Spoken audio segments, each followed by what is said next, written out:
I'll never forget the morning I woke up to the sound of strange voices outside my cabin. At first, I thought maybe it was just hikers passing through, but when I peeked out the window, I froze. A real estate agent, clipboard in hand, was walking across my front porch, talking about selling potential to a couple dressed like they were on a house tour. My cabin, my land, my sanctuary in the mountains, without me ever putting it up for sale. It felt like a violation of everything I'd built.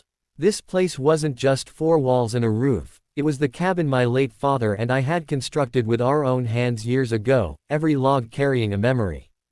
After my father passed, this cabin became my anchor, a quiet escape from the chaos of the world.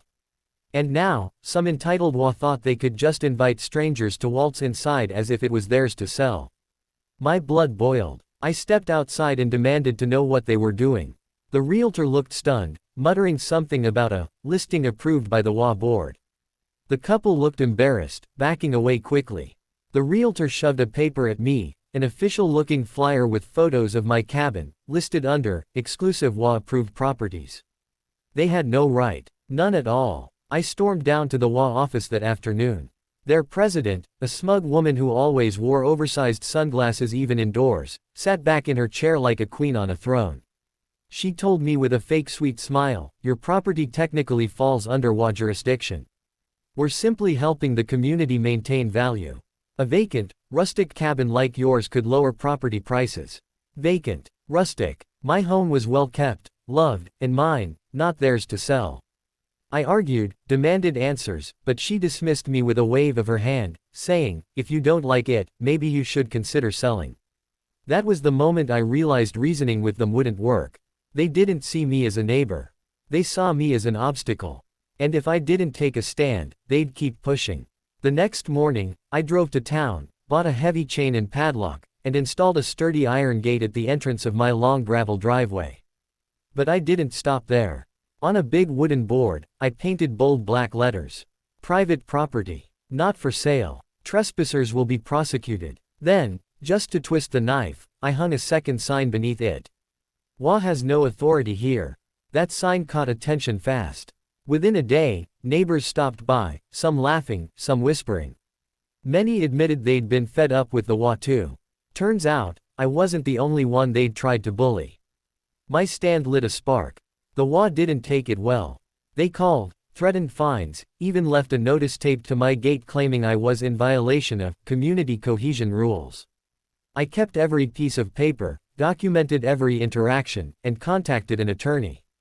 What they didn't expect, I wasn't just a stubborn cabin owner. I had friends in the county courthouse, people who knew property law inside and out. The real turning point came when the WA tried to send another realtor to inspect my property. This time, I was ready. When they arrived and saw the locked gate, they also saw me waiting, with a sheriff's deputy I'd invited myself. The deputy informed the realtor, loud enough for the WA board members lurking nearby to hear, that they had no legal right to market, enter, or sell property they didn't own. Any further attempts would result in criminal charges. The color drained from their faces. The realtor turned on her heel and left. The WA president muttered threats under her breath, but her confidence was shattered. In the weeks that followed, the story spread around town. Neighbors who had been silent out of fear now began speaking up. One family revealed the WA had tried to stop them from hanging Christmas lights. Another said they were fined for having a garden. Slowly, people stopped attending WA meetings, stopped paying attention to their rules, and eventually, the power the board thought they held slipped away. As for me, my cabin remained mine, untouched. Every time I walked past that bold sign on my gate, I felt a rush of pride, not just for standing up for my land, but for standing up to bullies who thought power gave them the right to trample others. One evening, I sat on my porch, the sun dipping low behind the mountains, casting a golden glow on the cabin. I thought of my father, of the sweat and love he poured into building this place with me. And I knew, I had honored him. The lesson was clear: no one can sell your worth, your memories, or your home unless you let them.